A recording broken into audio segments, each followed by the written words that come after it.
Hello everyone, let's start our today's business study class. In today's video, we will discuss the topic financial planning. This is the last topic of your chapter. It means in financial management, first chapter we have done already. Which chapter? Financial decisions. Financial decision. In this topic, we have completed three main decisions. Which one? First one, investment decision. Second one, financial decision. Third one, dividend decision. In today's video, we are going to start financial planning. Financial planning. These financial planning combination of combo of two words. Which word? Financial plus planning. In planning, you have already known what is the meaning of planning, beta. Planning का मतलब क्या होता है? When you think in advance what to do, how to do, for whom to do. यानी thinking beforehand, काम करने से पहले सोचना हम कैसे करेंगे, this is called planning. Financial planning का मतलब क्या है? When you plan related to finance, यानी आप जब फाइनेंस से रिलेटेड अपने प्लान कंप्लीट करेंगे, this is called financial planning. Now financial planning की प्रॉपर मीनिंग में आप क्या वर्ड यूज करेंगे बेटा? Preparation. It refers to preparation of financial blueprint. यानी आपको इसमें क्या रेडी करना है? Financial blueprint. ब्लूप्रिंट में हम क्या रेडी करते हैं? पूरा ड्राफ्ट. यानी what are the policies, what are the objective, how to collect the fund, how to utilise the fund, what are our programs and policies which has to fulfil our objective. These are overall plan in financial planning. Now let's start the आपकी financial planning के अंदर the main three components we have include. Main three components. Components means क्या है कि हमारे जो financial planning के अंदर जो main जो decision and elements हैं which we include, that is first one requirement, procurement and utilization. What is the meaning of these words? What requirement of fund? Requirement of fund का मतलब यहाँ पर क्या है? Long term and short term investment से related मुझे कितनी जो फंड है उसकी रिक्वायरमेंट है. यानी first of all we find out the fund requirement. यानी आपके फंड की कितनी रिक्वायरमेंट है आपको. Second one procurement. प्रोक्योरमेंट का मतलब यहाँ पर क्या है? आपकी उस ऑब्जेक्टिव को अचीव करने के लिए, यानी आपकी जो फंड रिक्वायरमेंट है वो कहां से पूरी हो सकती है. देन लास्ट वन, जो आपने फंड कलेक्ट किया है, एक्वायर किया है, how to utilise in effective way. Effective way क्या होता है कि आप फंड को किस तरीके से इफेक्टिव वे में यूटिलाइज करेंगे? That give you maximum return. That give it maximum returns. This is called utilization of fund.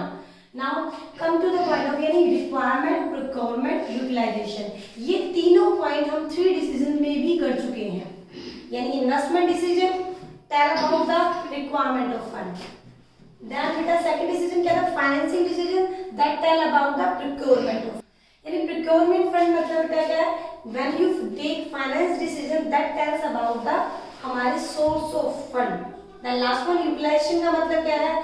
उस फंड को हम कैसे यूटिलाइज करेंगे, कितना हम यानी डिविडेंड डिसीजन वगैरह में हमने इसके बारे में जाना. ये तो हमारे क्या थे? थ्री रिक्वायरमेंट से या थ्री कंपोनेंट से.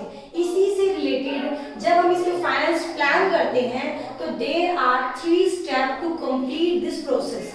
There are three step to complete this process. यानी आपकी इस फाइनेंशियल प्लान को करने के लिए बेटा it is a systematically process which you have to follow. Which process बेटा?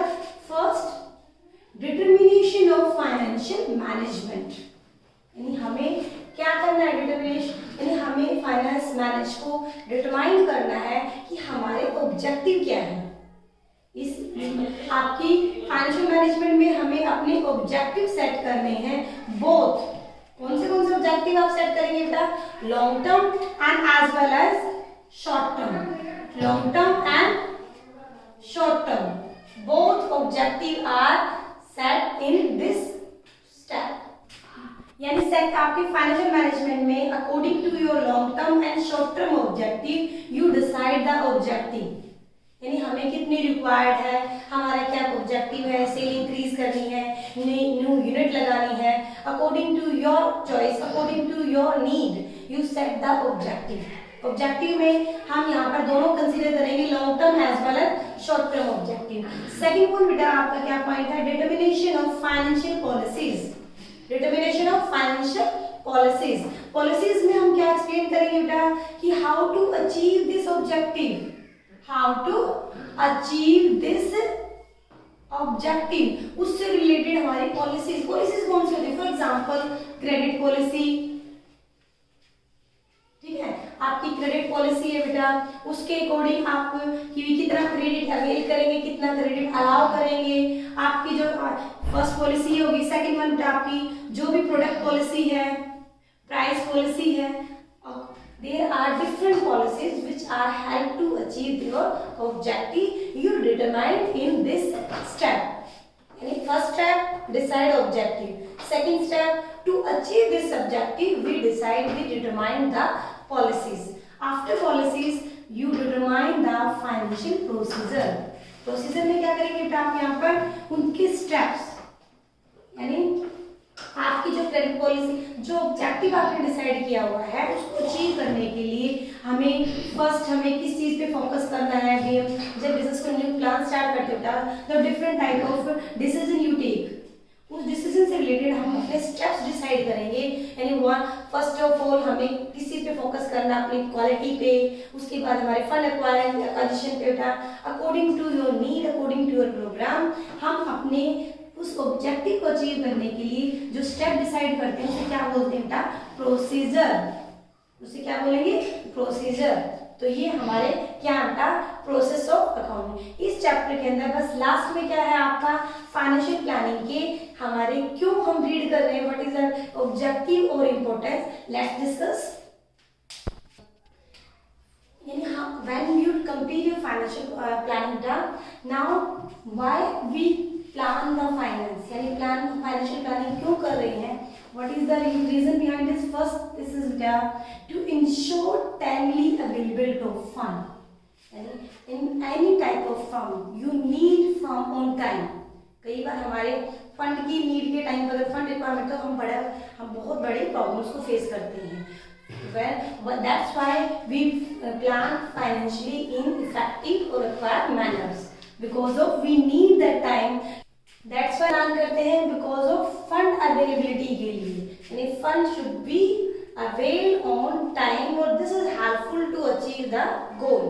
Now second आपका ये क्या objective था, to see, यानी हम क्या देख रहे हैं यहाँ पर, firm does not raise आपके रिसोर्स अननेसेसरी, यानी when you need the fund ना you should be available, but बेटा unnecessary जो फंड है it should not be acquired from the market because every fund are include some cost.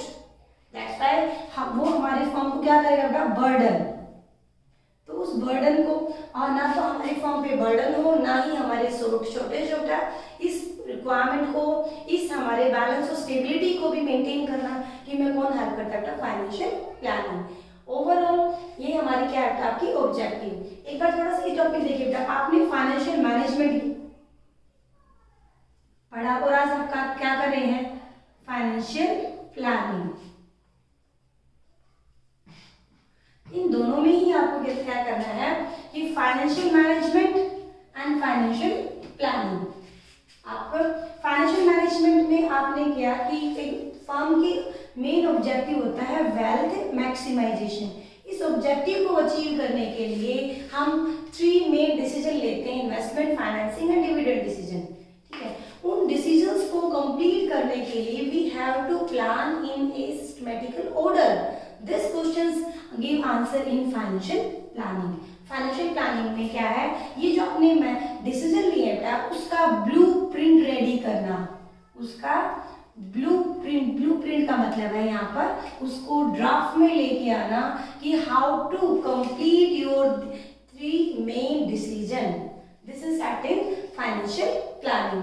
Now इस financial plan को करने के पीछे मोटिव या फिर हमारी इंपॉर्टेंस या एडवांटेजेस क्या है, ये क्या करती है, हमें जो डिफरेंट टाइप इवेंट्स होती है, इवेंचुअलिटीज होती है, उसको क्या करने के लिए, फेस करने के लिए हमारी हेल्प करती हैं। सेकेंड वन, हम बिजनेस के अंदर बेटा क्या डिप्रेशन, रिसेशन, शॉक्शन, आपकी वार्निंग और अपॉर्चुनिटीज बहुत सारे अवेलेबल, उनसे बचने के लिए वी नीड टू, किसी के लिए we need to plan in a good और इफेक्टिव मैनर। यानी हमें शॉक्स एंड सरप्राइजेस, अगर मान लो कभी एकदम प्राइस डाउन हो गए, कोई पॉलिसी चेंज होगी गवर्नमेंट की, इस टाइप की प्रॉब्लम्स को फेस करने में हमारी हेल्प करते हैं। देन आपके जितने भी फर्म के डिसीजन जो आप ले रहे हो, जो आपकी procurement and utilisation of fund की, उनके बीच में कोऑर्डिनेशन बनाना, डिफरेंट रिसोर्सेज के अंदर कोऑर्डिनेशन बनाना, डिफरेंट डिपार्टमेंट्स के अंदर कोऑर्डिनेशन बनाना, कौन करता है हमारी help, financial planning. Then fourth one, present and future planning किसकी करते हो, फ्यूचर की। तो जब व्हेन यू प्लान समथिंग ना, तो आप इन दोनों टाइम पीरियड को नोटिस करते हैं, present as well as future, और दोनों के बीच में इंटरलिंक, किसमें एक अफेक्टिव मैनर में लेकर आना हमारा किसका काम है, फाइनेंशियल प्लानिंग का। देन फिफ्थ वन क्या है आपका, फाइनेंस कंट्रोल। मैंने अभी बताया, ना तो अननेसेसरी हो ना शॉर्टेज हो, स्टेबिलिटी बनी रहे फर्म के अंदर, प्रोडक्शन के अंदर, मार्केटिंग के अंदर, इन सब के अंदर स्टेबिलिटी बनाने के लिए यू नीड ए प्रॉपर और बेस्ट फाइनेंशियल प्लान और blueprint which you have to achieve the goal of organisation. तो ये हमारा फाइनेंशियल प्लानिंग है। इस चैप्टर का लास्ट टॉपिक क्या आता है, फाइनेंशियल प्लानिंग। इसमें क्या पढ़ना है आपको, what is the meaning of financial planning का, it refers to preparation of financial blueprint. और उसके बाद आपकी what are the process, there are three main process, requirement, procurement and utilization. After process you will read the what are the objective of financial planning and what are the importance of financial planning. In next video we will do the next chapter of this unit, that is capital